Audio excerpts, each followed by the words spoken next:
graphic before that explains that history, and I want to explain it a little bit for our friends listening who are not able to see it. Exactly. Matthew, would you just go through and explain that history of what we're seeing over the last 100 years when we're choosing the Holy Father? The average has been somewhere around 7 ballots, and it's been averaging about 3 days or so. And since 1903, as you can see here, but for those listening on radio, it's the Habemus Papam. We have had 10 conclaves since 1903. That's a magnificent span of popes, I would say. A number of saints in here. One can note Pius X, for example. Pius XII, his cause is advancing. John the 23rd was canonized. Paul VI was canonized. John Paul II was canonized, all the way to Pope Francis. The shortest of all of the conclaves in that span of time was in 1939 with Pope Pius XII's election after only 3 ballots. Now, as we have said, he was a giant in the church. Everyone knew that he was going to end up Pope, but it still took 3 ballots because that's the nature, in a way, of the way the conclave works. So even if somebody goes in a very, very heavy favorite, like Eugenio Pacelli was in 1939, or someone like Joseph Ratzinger in 2005, it still takes a number of ballots. So, for example, it took Joseph Ratzinger 4 votes, 4 actual balloting to get to all of the way to get there to be elected Pope. So it's part of a process. Pope Francis took, I think, 5 votes, so it was the second vote in the afternoon. And he went in very strong and just continued to rise, but it still takes a while to get to that threshold.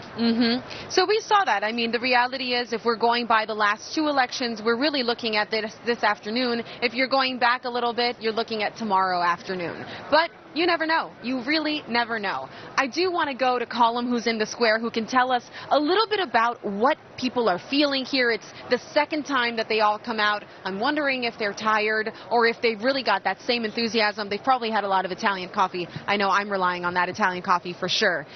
Do we have Colum? Is he available? Yeah, all right. Monty, hey, I Colum. think, you see the little the shake there? I think it's one too many espressos, like you know. But the atmosphere around here, no one is tired. Everyone is excited, and everyone is, the word that we were using yesterday, they're hopeful, they're optimistic. And there's a beautiful atmosphere. I was talking to people here from Argentina, from Pope Francis's home country, a group of young women from Buenos Aires who came over for the Jubilee on teenagers, and then they stayed on for a while. And they were just saying, what a blessing for them to be here at this moment in history. Then I was talking to some people from the United States. But last night, you know, when we were talking, we were in the crowd of 45,000 people waiting for almost 2 hours. But even then, I don't think people were getting tired. Now, we were getting tired because we were on air and we kept having to fill and wait looking at that chimney. But I can't believe just the amount of people who have come here. And many people as well, you know, not Catholics or practicing Catholics, but something is drawing them here. And it's not the chimney or the pigeons. You know, of course, there's the excitement of this big worldly event as they see it. But I get the sense from people that there's something else. They sense that something profound is happening here, something special, something different than anything else in the world. So that's a really beautiful thing. And then myself and the crew will just show you around here for a moment. You can see we have our colleagues who are broadcasting Australian television, we have German television from Belgium. Up here we have all of the bigger networks from the United States, EWTN way over on the side where we can see you guys. We've been looking at you guys up there doing your thing for the last while. And then on the other side you have a lot of the radio networks, because radio, of course, they don't need the visuals that television need. So a lot of our colleagues from BBC Radio, from different radio stations, are tucked in over in this corner. But like I said, there's just a great atmosphere here in the crowd. Everyone is smiling, and people still here for the Jubilee. I've seen a number of groups process up the front, praying as they make their way to St. Peter's Basilica. So it's a special time. We're really enjoying being here in the crowd, and we'll check back in with you later, and hopefully we'll talk to some people, see where they're from, and see how they're feeling.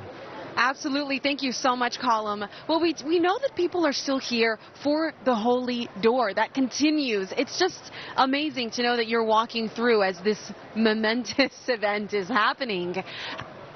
Have you gone through those? I went through the Holy Door in January. Have you gone through the Holy Door? I have gone through the Holy Door here several times this year so far, as well as the Holy Doors in the other 3 patriarchal basilicas. These are the only doors through which people are able to cross this year in the Jubilee of Hope, even though certain bishops, totally contrary to the instructions of the Vatican, have tried to open up holy doors in their cathedrals like they were able to do in 2016, but this year it hasn't been possible. But the holy doors are definitely linked to what we're now doing, because the holy doors, with the indulgences that are associated with passing, has always been understood as an expression of the power of the keys that could bind in heaven and loose in heaven and on earth, that Jesus gave to St. Peter in the 16th chapter of St. Matthew's Gospel. Those keys are the ones that are going to be passed on metaphorically and symbolically from Pope Francis to whoever his successor is. And so it's a link between the Jubilee and apostolic succession here as the Bishop of Rome, and we can accentuate both of those at the same time. So for this Jubilee, for those who are not here in Rome, because I know that's the activity that a lot of people are doing as they wait between votes, they're going to be going out into these beautiful basilicas to try to gain that indulgence, and then also, in a very beautiful way, be able to offer it for someone else. Let's just take a step back. Tell me a little bit about the basilicas that do have a holy door open. Well, those that are the most obvious, we start with St. Peter's. Of course. You and I, and the three of us, had a chance to go out to St. Paul outside the walls. Together, which I think that's so special. We walked through those. Unforgettable memory. Exactly. Changed my life. Okay, ladies and gentlemen, he is laughing at me. Well, we also did it with Cardinal Dolan, so that makes it even more memorable. Yes. And fun. Then there's also, of course, the Lateran Basilica, and then Santa Maria Maggiore.